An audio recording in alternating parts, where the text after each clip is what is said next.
बिस्मिल्लाहिर्रहमानिर्रहीम। इय्याका नअबुदु व इय्याका नस्तईन।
हेलो जी टेक्सला,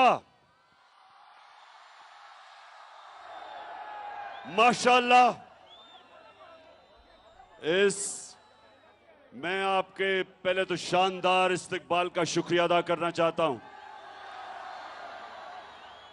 लेकिन उसके अलावा मैं जो आपके अंदर शऊर देख रहा हूं उसका सलाम करना चाहता हूं आपको। और आज मैं अपनी बहनों को खास तौर पे खुशामदीद कहता हूं। कभी मैंने इतनी तादाद में टेक्सला में इतनी तादाद में ख्वातीन नहीं देखी, और ये बड़ा अच्छा, हमारी आजादी की तारीख में ये एक बड़ी खुशाइन चीज है। अच्छा, मैं सरवर खान, सबसे पहले मैं आज आपके टेक्सला के कौम के सामने, सरवर खान, आप मेरे साथ हर मुश्किल वक्त पे खड़े रहे हैं।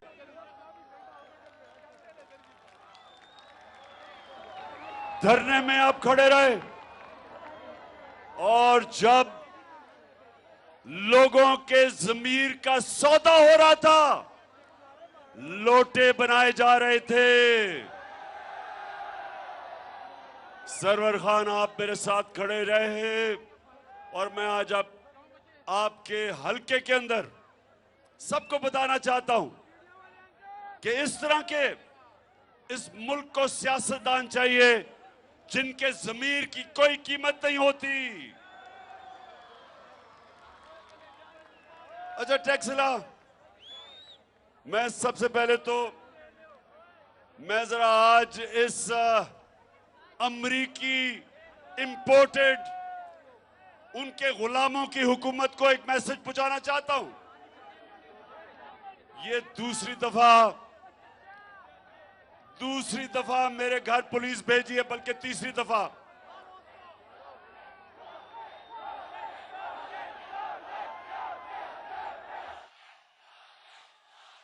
तो इंपोर्टेड हुकूमत सुन लो, ये बजाय ये धमकियां देने के पकड़ के जेल में डाल ही दो। और मैं ये आज आपको अपनी सारी कौम को गवाह बना के इस इंपोर्टेड हुकूमत को एक पैगाम देना चाहता हूं कि इस मुल्क में जो हकीकी आजादी की तहरीक चल पड़ी है, तुम जितने मर्जी लोगों को जेलों में डालोगे, तुम्हारे पास इतने जेल नहीं। कौम तैयार है, मैं भी तैयार हूं, जेलों के लिए मेरी कौम भी तैयार है। ना हमें तुम्हारे जेलों से कोई खौफ है, ना तुम्हारी नामालूम टेलीफोन की धमकियों से कोई खौफ है, और ना ये जो हर दूसरे दिन हमें डराने की कोशिश की जाती है। सब सुन लो, पाकिस्तानी कौम ने खौफ का बुत तोड़ दिया है। ला इलाहा इल्लल्लाह मेरी कौम के दिलों में चला गया है। जिसके दिल में ला इलाहा इल्लल्लाह चला जाए, जिसका ईमान ला इलाहा इल्लल्लाह पे खड़ा हो जाए, वो किसी के सामने सिवाय अल्लाह के झुकता नहीं है। तो ये कौम आज तैयार है, मेरी कौम तैयार है। पहले बताओ, टेक्सला तैयार हो?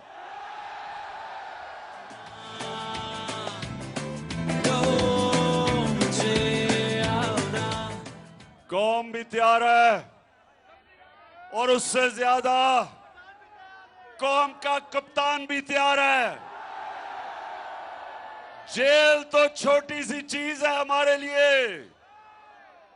कौम का कप्तान अपनी हकीकी आजादी के लिए अपनी जान की कुर्बानी देने के लिए तैयार है।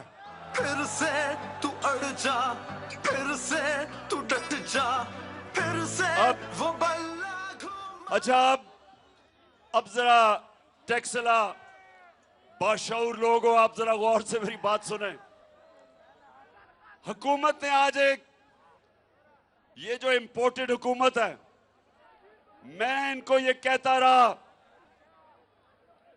कि ये अमेरिकी साजिश के तहत आए, और मैंने 28 मार्च को एक मुरासला दिखाया सारी कौम को, जिसके अंदर साजिश वाज़ेह थी। कि साजिश क्या थी? कि अमेरिकी अंडर सेक्रेटरी ऑफ स्टेट ने हुक्म दिया पाकिस्तानी एम्बेसडर को कि इमरान खान को हटाया जाए अदम एतमाद में, और उसके बाद उसने ये भी कहा कि अगर इमरान खान को हटा दिया अपने अदम एतमाद में, और अगर तुम चेरी ब्लॉसम को ले आए तो माफ कर दिया जाएगा पाकिस्तान को। अब डीजल पे बाद में आता हूं डीजल पे। सुने जरा, डीजल पे बाद में आता हूं। तो उस टेक्सला, उस मरासले में क्या था? उसमें उन्होंने कहा कि इमरान खान को हटाना पड़ेगा, और उसमें उन्होंने ये कहा कि अगर इमरान खान को हटा गया तो पीछे तो अचकन पहन के शहबाज शरीफ इंतजार कर रहा था। तो उन्होंने कहा कि अगर वो हटा दिया गया तो हम माफ कर देंगे। अच्छा, अब टेक्सला सुनो जरा क्या हुआ।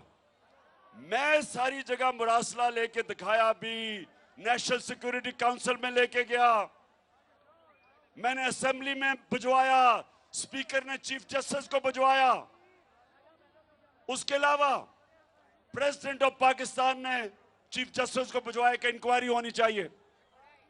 अच्छा, ये जो इंपोर्टेड हुकूमत थी, ये बार बार कहें कि कोई मुरासला नहीं है, इन्होंने कहा कि कोई खत नहीं है, और इनकी जो सबसे बड़ी स्पोक्स पर्सन मरियम, उसने कहा ये झूठ है। तो अब अच्छा, इनके साथ मीडिया भी मिल गया, इनके जो लिफाफे वाले पैसे लेके जमीर बेचने वाला जो मीडिया के लोग थे, उन्होंने भी कहा मुरासला नहीं है। फिर क्या हुआ? और मीडिया इनके कंट्रोल में, मीडिया में जो हमारी हिमायत करता है उनको धमकियां, सोशल मीडिया के ऊपर पकड़ के नौजवानों को जेलों में। तो इन्होंने कहा कि जनाब कोई मुरासला नहीं है और वो दब गया। अब मैं चेरी ब्लॉसम साहेब आपका शुक्रिया अदा करता हूं, और मरियम जो सच नहीं बोल सकती आपका भी शुक्रिया अदा करता हूं कि इन्होंने मुरासले को उठा दिया। अब मुरासले साइफर को इन्होंने उठा दिया और शुक्र कि सारी कौम को अब सबके सामने आ गया कि वो वाकई जो मैं कह रहा था वो सच है। अब नहीं, नया ड्रामा हो रहा है। मेरी बहनों सुनो, नया ड्रामा क्या है कि वो जी साइफर गुम गया है।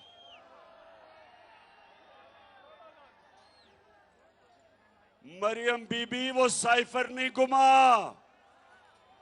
आप चाहेंगी कि गुम हो जाए, क्योंकि पता चल जाएगा कि आपके वालिद ने और चाचे ने अमरीकनों के साथ मिलकर साजिश करके हमारी हुकूमत गिराई। आप चाहेंगी, लेकिन अगर आप अपने फॉरेन ऑफिस से पूछे तो कॉपी पड़ी हुई है वहां, मास्टर कॉपी फॉरेन ऑफिस में है। अच्छा टैक्सिला, अच्छा डीजल का पूछना चाहते थे?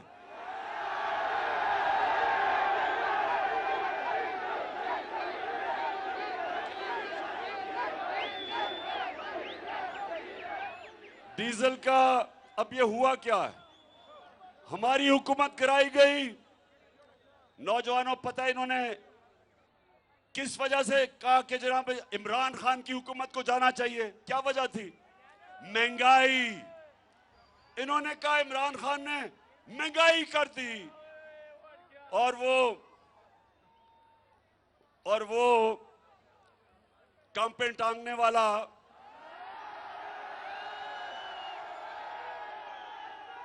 उसने महंगाई मार्च कर दी। वो महंगाई मार्च बेचारे सिंध के गरीब लोगों के पैसे के ऊपर उसने करोड़ों रुपया खर्च करके इस्लामाबाद पहुंच गया महंगाई मार्च पे। लेकिन लोगों को सिर्फ याद आया, एक नया लफ्ज उसने निकाला, कांपे टांग रही है। तो इन्होंने महंगाई कि जी महंगाई कर दी इमरान खान ने। तो अब टैक्सला 5 महीने के अंदर इस मुल्क में 50 साल के बाद सबसे ज्यादा महंगाई हुई है। जिन जिन के घरों में बिजली के बिल आए हैं, बिजली दुगनी से भी बढ़ गई है। गैस सर्दियों में 250% बढ़ने वाली है। आटा जो 55 किलो का 55 रुपए का 1 किलो था, 55 रुपए किलो आटा हमारे दौर में आज 100 रुपए से ऊपर निकल गया। हमारे जमाने में आलमी मंडी में तेल हमारे जमाने में $100 से $115 पे था, और हमारे जमाने में पेट्रोल की कीमत 150 रुपए लीटर थी, और फजलुर रहमान की कीमत 145 रुपए लीटर थी।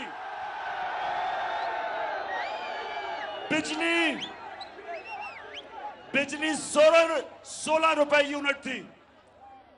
आज बिजली पहुंच गई है 36 रुपए यूनिट, और टैक्स लगा के 50 रुपए से ऊपर चली गई है।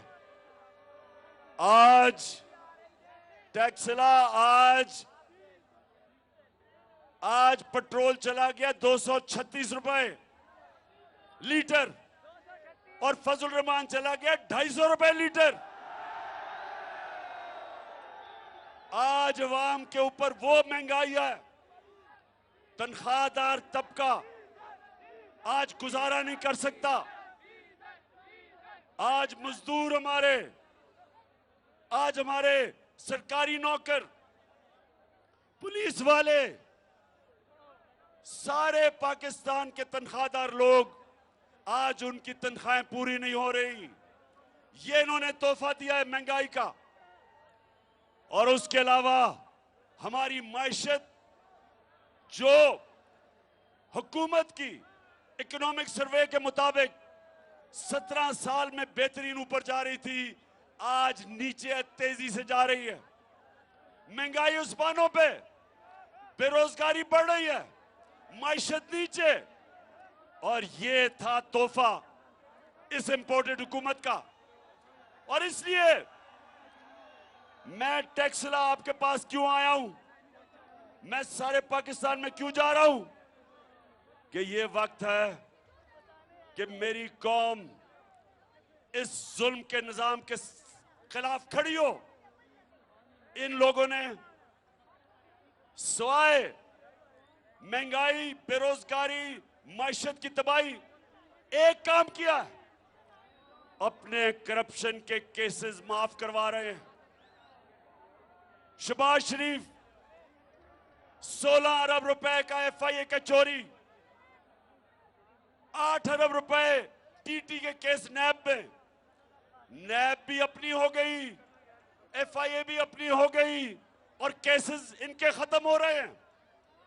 वो मरियम मैच फिक्स हुआ, प्रोसिक्यूशन भी अपनी और अपना केस माफ करवा लिया, कानून बदल दिए। मैं टेक्सला के लोगों और पाकिस्तान के लोगों जो देख रहे हो, आज सब एक चीज समझ जाओ, टेक्सला एक चीज समझ जाओ, मेरी बहनें आप भी समझ जाएं कि क्यों मैं इस कौम को निकालने लगा हूं सड़कों पे। मैं क्यों निकालने लगा हूं? इसलिए कि इन्होंने अपनी चोरी बचाने में इस मुल्क का इतना बड़ा नुकसान किया है। इन्होंने जो कानून बदले हैं, इससे ताकतवर लोग जब चोरी करेंगे वो पकड़े नहीं जा सकते। व्हाइट कॉलर क्राइम होती है ताकतवर लोग जब चोरी करते हैं। इन्होंने कानून ऐसे बना दिए हैं कि आज जो भी पैसे वाले लोग मुल्क से पैसा चोरी करके मुल्क से बाहर भेजेंगे, अब पाकिस्तान का कानून उनको नहीं पकड़ सकेगा। अब सिर्फ छोटे चोरों को पकड़ेगा। अब पकड़ेगा भैंस चोर या साइकिल चोर या मोटरसाइकिल चोर। बड़े बड़े डाकू नहीं पकड़ सकेगा अब हमारा कानून। और इसलिए मेरे नबी सल्लल्लाहु अलैहि वसल्लम ने कहा था कि जो कौमें छोटे चोरों को पकड़ती हैं और बड़े डाकुओं को नहीं पकड़ सकती, वो तबाह हो जाती है, वो कौमें तबाह हो जाती है। और ये जो अब जिस तरफ ये पाकिस्तान को लेकर जा रहे हैं, मुल्क अपनी तबाही की तरफ जा रहा है। और मैं सबसे पूछता हूं, जो इन चोरों को रोक सकते थे, जो इस साजिश को कामयाब होने से रोक सकते थे, मेरा सबसे सवाल है कि क्या आप अगर ये समझते हैं कि कौम आपको माफ कर देगी, कि आप कहें जी हम न्यूट्रल हैं, कौम नहीं माफ करेगी। टेक्सला, क्या आप माफ करेंगे उन लोगों को जिन्होंने इन टाकों को आने दिया? क्या मेरी बहनों मुझे बताएं, क्या आप अपने चौकीदार को माफ करेंगे? नहीं। अगर आपके घर पे डाका पड़े और चौकीदार कहे मैं न्यूट्रल हूं, आप माफ करेंगे? मुल्क तबाही की तरफ जा रहा है, मायशत तबाह कर दी, लोगों को महंगाई की दलदल में फंसा दिया और इन चोरों को ऊपर बिठा के इनके केसेस माफ हो गए और हम कहें जी मैं तो न्यूट्रल हूं। मुल्क तबाही की तरफ जा रहा है, कौम सब उन लोगों की तरफ देखती है, उन इदारों की तरफ देखती है जो इनको रोक सकते थे, इन चोरों को। और जो ये देख रहे हैं कि एक के बाद दूसरा वो इसहाक डार आ गया है, इसहाक डार का मैं आपको बता दूं, दुनिया में मैंने बड़े बड़े बुज़दिल लोग देखे हैं। नवाज शरीफ बड़ा बुज़दिल आदमी है जो हमेशा बाहर भाग जाता है। मुल्क में पैसा चोरी करने आता है और जैसे ही कोई इसको पकड़ने लगता है बाहर भाग जाता है, फिर एनआरओ लेके वापस आ जाता है। लेकिन अगर नवाज शरीफ से भी मैंने कोई बुज़दिल आदमी देखा है, उसका नाम है इसहाक डार। जो वो बिलावल कहता है ना, कांपे टांगती हैं, वो डार की कांपे टांगती है। और मैं मान ही नहीं सकता, मैं सारी कौम के सामने कह रहा हूं कि जब तक इससे डील नहीं हुई और इसको ताकतवर हलकों ने इसको एनआरओ की डील नहीं दी, उन्होंने इसको दिलासा नहीं दिया कि फिक्र ना करो तुम्हें नहीं पकड़ा जाएगा, तब तक वो गीदड़ कभी नहीं आ सकता था पाकिस्तान। तो मैं आज फिर कहता हूं कि ये मेरे नबी सल्लल्लाहु अलैहि वसल्लम ने एक कौम की तबाही का रास्ता बता दिया था आज से 1500 साल पहले, कि जो कौमें बड़े बड़े डाकुओं को नहीं पकड़ सकती और सिर्फ छोटे चोरों को पकड़ती है, वो मर जाती हैं। कौमें तबाह हो जाती हैं। ये है हमारी तबाही का रास्ता कि चुन चुन के ये डाकू अरबों रुपए की चोरी इन्होंने किया। इन्होंने जो एनआरओ लिया है, टैक्सला जो इन्होंने एनआरओ लिया है यानी चोरी माफ करवाई है, वो इस कौम का कितना पैसा था? 1100 अरब रुपया। 1100 अरब रुपया इस कौम का माफ करवाया है। और अगर इसके ऊपर मेरी कौम मेरे साथ नहीं निकलेगी तो कौम का कोई मुस्तकबिल नहीं है। आप नौजवानों, आपका कोई मुस्तकबिल नहीं है इन चोरों के नीचे। जिस कौम में इस तरह के लोग ऊपर बैठ जाए, उस कौम का कोई मुस्तकबिल नहीं है। जब मुशर्रफ ने पहले एनआरओ दिया 2007 में, जब इन दोनों करप्ट जरदारी और नवाज शरीफ को एनआरओ दिया, आप जानते हैं इस कौम के ऊपर क्या गुजरी? इन्होंने 2008 से और 18 तक 4 गुना पाकिस्तान के कर्जे बढ़ाए। इन्होंने जो मुल्क को लूटा, 4 गुना ज्यादा इस मुल्क का कर्जा बढ़ा। 6000 अरब से 30,000 अरब पे हमारा कर्जा चला गया। जो करप्शन के केसेस इनके 10 साल में थे, अब इनको फिर एनआरओ मिल गया। अब ये फिर तैयारी कर रहे हैं लूटने के लिए। मरियम क्या कहती शहबाज शरीफ को कि अंकल मेरे दामाद का 60-70 करोड़ रुपया जो ग्रिड स्टेशन उसकी हाउसिंग सोसाइटी में बना था, वो उससे माफ करके कौम के टैक्स के पैसे से वो पैसा दिलवाओ। यानी शर्म नहीं आई कि पहले चोरी बच गई, फिर से चोरी शुरू कर दी है। और फिर कहती है अंकल, शहबाज शरीफ को अंकल ही कहती है कि अंकल वो हिंदुस्तान से मेरा जो दामाद है वो मशीनरी इंपोर्ट कर रहा है, तो उसको किसी तरह मशीनरी को आने दो। यानी कि हमने कश्मीर की वजह से जो इन्होंने कश्मीरियों का जो हक था, जो उनका स्पेशल स्टेटस था, 5 अगस्त 2019 को जो नरेंद्र मोदी ने उनका स्टेटस लिया, इसलिए हमने उनसे ताल्लुकात तोड़े। अब ये जब ताल्लुकात हमने तोड़े हुए हैं, उसके बावजूद ये उनसे मशीनरी इंपोर्ट कर रही है दामाद के लिए। मुझे बताओ टैक्सला, मुझे बताओ कि क्या हम कश्मीरियों की कुर्बानी पे सौदा नहीं कर रहे? वो बेचारे जो 30 साल से कुर्बानियां दे रहे हैं, 1 लाख कश्मीरी शहीद हो चुका है। और ये अपने पैसे बनाने के लिए जो हम प्रेशर है कि ताल्लुकात तब बहाल करेंगे जब आप कश्मीरियों को स्टेटहुड वापस करो। उसके अलावा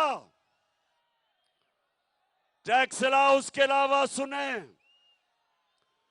जो इलेक्शन कमिश्नर सिकंदर सुल्तान, जो इनका शरीफों का घर का मुलाजिम है, वो इनसे पूछ पूछ के फैसले करता है। उसका काम सिर्फ एक है कि किस तरह धांधली करके वो किस तरह इनको वापस जताएगा, क्योंकि साफ और शफाफ इलेक्शन में ये अब ये नहीं जीत सकते। आपको पता पंजाब के बाय इलेक्शन में 17 जुलाई को इनका सफाया कर दिया था। तो इसलिए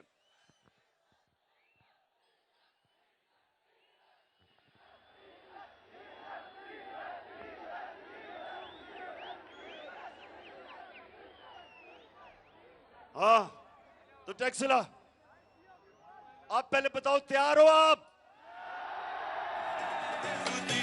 को कर बुलंद इतना कि हर तकदीर से पहले खुदा बंदे से ये पूछे, बता तेरी रजा क्या है। खुदी को कर बुलंद इतना कि हर तकदीर से पहले खुदा बंदे से ये पूछे, बता तेरी रजा। हाँ टैक्सला, अच्छा टैक्सला थके तो नहीं? हाँ मैं बस चेक कर रहा था। बहनें तो इधर बिल्कुल ही थकी, माशाल्लाह, जुनून उनका कायम है। अच्छा टैक्सला, अब मैं आप सबके सामने जो मेरा प्लान इस मुल्क में हकीकी आजादी के लिए, जो मैं अब मार्च इस्लामाबाद की तरफ जो मेरा प्लान बन रहा है, उसमें मैं आप सबको शामिल करना चाहता हूं। आपने सबने तैयारी करनी है, सबने तैयारी करनी है, क्योंकि टैक्सला जंजीरें गिरती नहीं है, जंजीरें गिरती नहीं है, तोड़नी पड़ती है। रोक सको तो रोक लो, तब्दीली आई रे, तब्दीली आई रे, तब्दीली आई रे, मुंह काला कर अपनों का। टैक्सला, आजादी, आजादी कोई प्लेट में रख के नहीं देता, आजादी छीननी पड़ती है। ये जो ऊपर मुसल्लत किए हुए हैं और जो इनके हैंडलर्स हैं, सब तैयार हो जाओ। मैं आज अपनी सारी कौम को पैगाम दे रहा हूं, जिधर भी आप हो, आप ये याद रखो कि ये एक तहरीक बनी, पाकिस्तान बनाने के लिए एक तहरीक थी, तहरीक पाकिस्तान, और ये उसके बाद 75 साल के बाद ये पाकिस्तान को हकीकी तौर पे आजाद करने के लिए अब ये दूसरी तहरीक है। जब अर्ज़े खुदा के काबे से सब बुत उठवाए जाएंगे, हम रहले सफा मरदूदे हरम मसनद पे बिठाए जाएंगे, सब ताज उछाले जाएंगे, सब तख्त गिराए जाएंगे, हम देखेंगे, लाजिम है कि हम भी देखेंगे, हम देखेंगे। हमने अपने आप को आजाद करवाने के लिए ये सारे बुत तोड़ने हैं। खौफ का बुत सबसे पहले,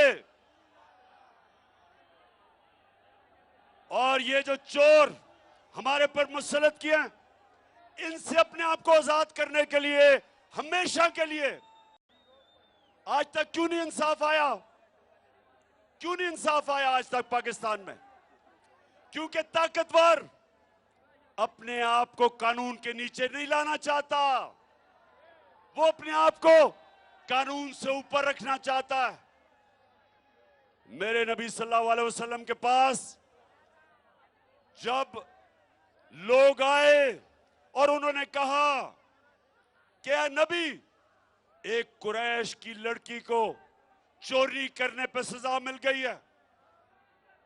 उन्होंने कहा कुरैश की लड़की को चोरी के ऊपर सजा मिल गई है, तो नबी इसको माफ कर दें। तो मेरे नबी सल्लल्लाहु अलैहि वसल्लम ने कहा कि मेरी अगर बेटी भी होती उसको भी मैं सजा देता, कानून के ऊपर कोई नहीं। यानी रूल ऑफ लॉ। जो कौम, पाकिस्तानियों सुन लो, कौमें जो खुशहाल हैं, कौमें जो तरक्की कर रही हैं, उन सारी कौमों के अंदर कानून की बालादस्ती है। और जो कौमें गरीब हैं, जो कौमें इस वक्त गुर्बत में फंसी हुई हैं, महंगाई में, वो कौमें जिनसे लोग तरसते हैं मुल्क से बाहर नौकरियां लेने जाने के लिए, वो सारी कौमों के अंदर यही है जो आज पाकिस्तान में है।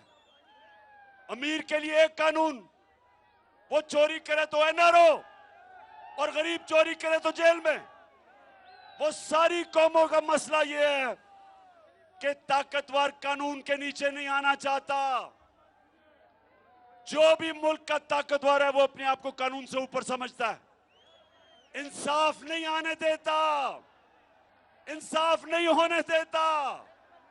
तो टैक्सला के नौजवानों, इसलिए अल्लाह ने हमारे ऊपर जहाद फर्ज की हुई है। सुन लो टैक्सला, हमारे ऊपर अल्लाह ने जहाद फर्ज क्यों की है?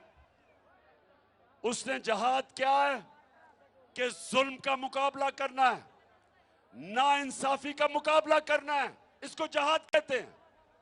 आपने जुल्म के बुत के सामने सर नहीं झुकाना।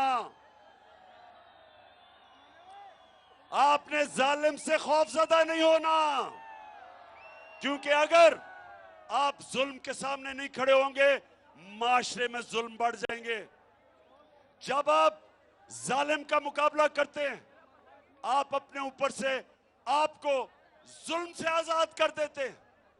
ये हकीकी आजादी की तहरीक दरअसल मेरे मुल्क के मुस्तकबिल की तहरीक है। दरअसल ये मेरे नौजवानों के लिए है, ये मेरे आने वाली नस्लों के लिए है, और इसमें आप सब ने मेरे साथ चलना है। आपका कप्तान तैयार है जहाद के लिए, आपने सब ने मेरी टीम बनना है, और इंशाल्लाह जिताऊंगा आपको। दिल में हो नीयत साफ हो इंसाफ कहे इमरान खान, तो चली है अब तहरीक के होगा ठीक ये प्यारा पाकिस्तान। दिल में हो नीयत साफ हो इंसाफ कहे इमरान खान, तो चली है अब तहरीक के होगा ठीक ये प्यारा पाकिस्तान। ये जो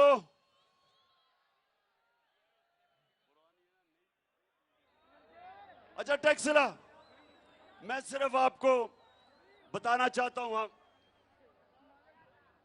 मैं सिर्फ अब आपको वीडियो दिखाना चाहता हूं कि कितना बड़ा जुल्म हुआ है मुल्क से। अभी देखना, और ये क्या है, ये वीडियो क्या है, क्योंकि अभी उन्होंने मरियम को बरी कर दिया कि जी उसने कोई बेचारी बेकसूर है। अब जरा ये वीडियो देखें, और मैं इसमें आपको सिर्फ ये बताना चाहता हूं कि कैसे जालिम के लिए एक कानून, ताकतवर के लिए एक कानून, और बेचारे गरीब लोगों के लिए दूसरा कानून। ये जरा दिखाएं। है कि आपको ये प्रॉपर्टी आप ले सकते हैं क्योंकि आपने मेफेयर के अंदर जो आपकी 4 अपार्टमेंट्स हैं उनकी 1 अरब से ज्यादा 1 अरब रुपए से ज्यादा उनकी कीमत है।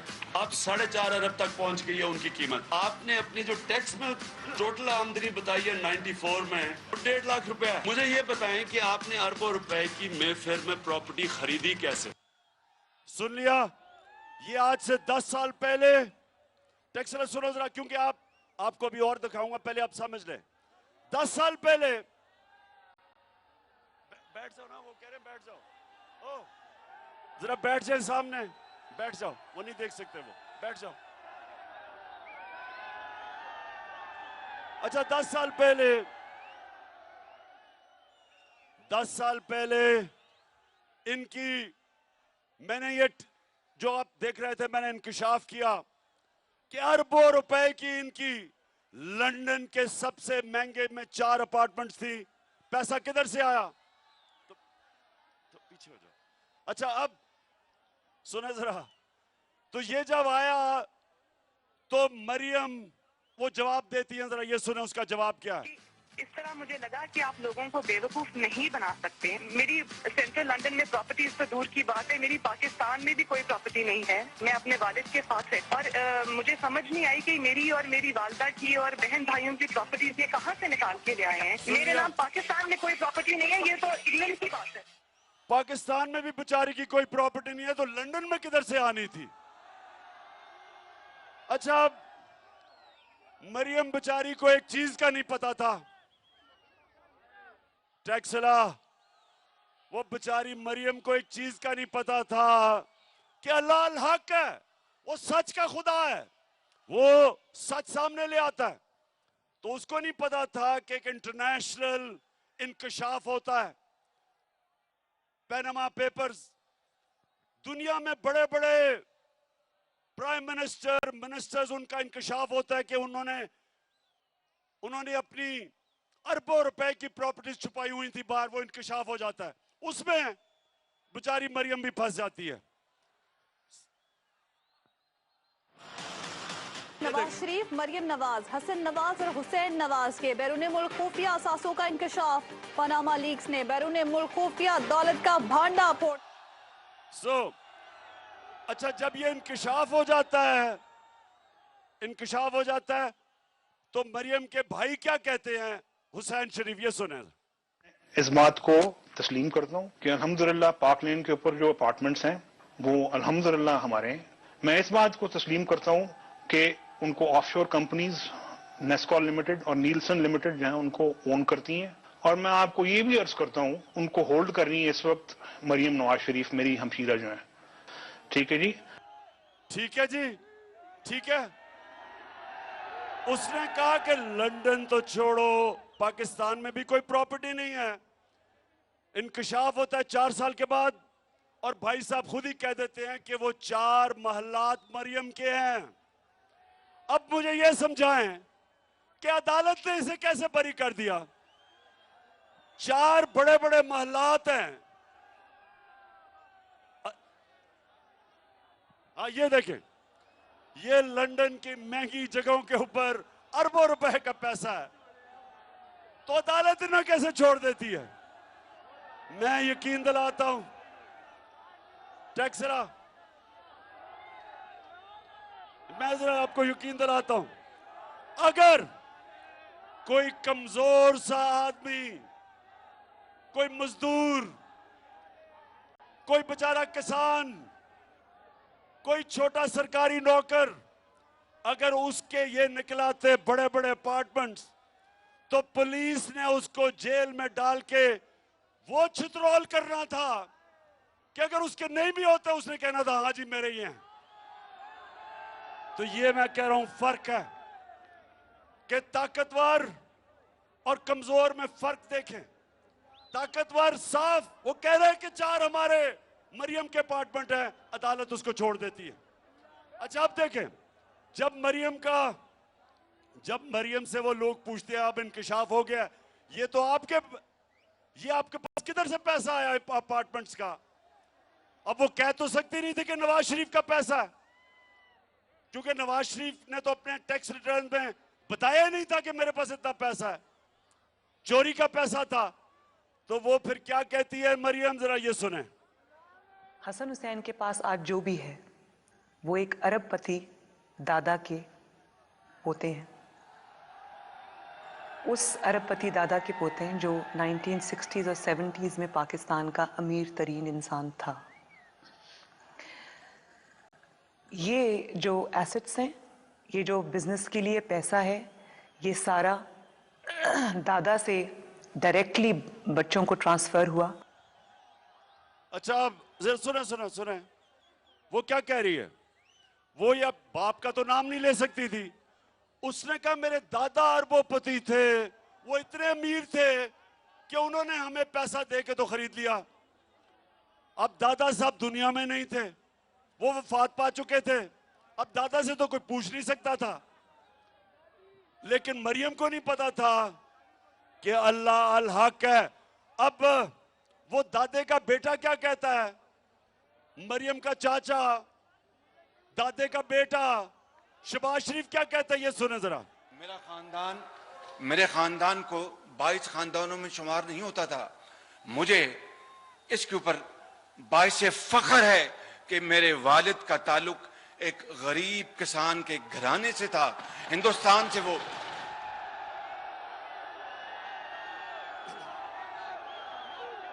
अच्छा अब टैक्सला, मैं जो आपको समझा रहा हूं आपको समझ आ गई कि पैसा चोरी करो पाकिस्तान से, बड़े बड़े महल्लात खरीद लो बाहर, उसके बाद डील करो, एनआरओ ले लो, वहां से वापस आ जाओ, अपने केसेस माफ करवा लो और फिर चोरी के लिए तैयार हो जाओ, फिर लूटो, फिर कौम का खून चूसो। और उसके बाद जब भी इनको खतरा होगा, मैं आपको यकीन दिलाता हूं कि ये सबसे पहले बाहर भागेंगे। तो मैं आज अपनी सारी कौम के सामने ये अनाउंस करता हूं कि मैं अब पूरी तैयारी कर रहा हूं। 25 मई को हमने ये समझा था कि हम एक पुरअमन एहतजाज कर रहे हैं और हमें ये इजाजत देंगे, जैसे हमने इनको धरने करने की इजाजत दी, हमने कभी नहीं रोका। तो हम ये समझ रहे थे, लेकिन हमारा मुकाबला माफिया से है, डाकुओं से है, मुजरिमों से है। इन्होंने हमारे ऊपर तशद्दुद किया, हमारी फैमिलीज थी, इन्होंने उनके ऊपर टेयर गैस शेलिंग की। पुलिस ने हमारे लोगों के ऊपर घरों में घुस घुस के लोगों को पकड़ा। तो आज कप्तान तैयारी कर रहा है, राना सनाउल्ला और शहबाज शरीफ तैयार हो जाओ। जो अब मैं तैयारी कर रहा हूं, आपको अब मैं जिस तरह कहता हूं, मुझे तो पता है आपने क्या करना है, मुझे तो आपके प्लान का पता है, लेकिन आपको मेरे प्लान का नहीं पता।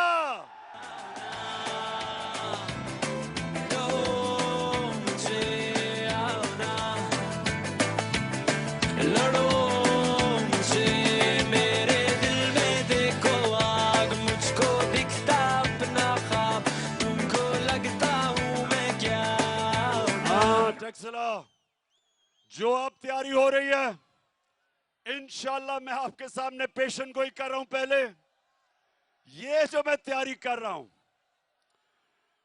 मैंने सारी अब इनकी सारी जो प्लानिंग है उसके मुताबिक तैयारी कर रहा हूं। वो अभी मैं आपको नहीं बताऊंगा। मैं पहले अपनी तैयारी कर रहा हूं और फिर एकदम कॉल दूंगा। आप सब ने तैयार होना है, सब ने तैयार होना है और इंशाअल्लाह अपने मुल्क को हम हकीकी तौर पे आजाद करेंगे। और तब जब कानून की बालादस्ती कायम होगी, जब कानून की हुक्मरानी होगी, जब अदल और इंसाफ होगा, इंशाअल्लाह तब ये पाकिस्तान जो कायदे आजम ने पाकिस्तान का जद्दोजहद की थी और इलामा इकबाल ने ख्वाब देखा था, इंशाअल्लाह उस पाकिस्तान की तरफ हमारा तब सफर शुरू होगा जब इस मुल्क में आदल और इंसाफ का निजाम लेके आएंगे, जिसपे जो निजाम मेरे नबी सल्लल्लाहु अलैहि वसल्लम ने मदीना की रियासत में कायम किया था। पहले इंसाफ आता है, फिर खुशहाली आती है। खुशहाली इंसाफ के बगैर नहीं आती। और अगर चोरों को आप मुल्क के ऊपर बैठा दें तो वो मुल्क तबाही की तरफ जाता है। तो इसलिए सबने मेरी कॉल की इंतजार करनी है, ज्यादा देर नहीं है, प्लानिंग पूरी कर रहा हूं और इंशाल्लाह इस बार ये जो मार्च होगी, इंशाल्लाह इस मुल्क को एक अजीम कौम बनाएंगे। वो कौम बनाएंगे जो इंशाल्लाह हर पाकिस्तानी, ये दिन आएगा जब दुनिया में हरा पासपोर्ट लेके जाएगा, लोग उसको इज्जत करेंगे, इज्जत सी नजर से देखेंगे। पाकिस्तान जिंदाबाद।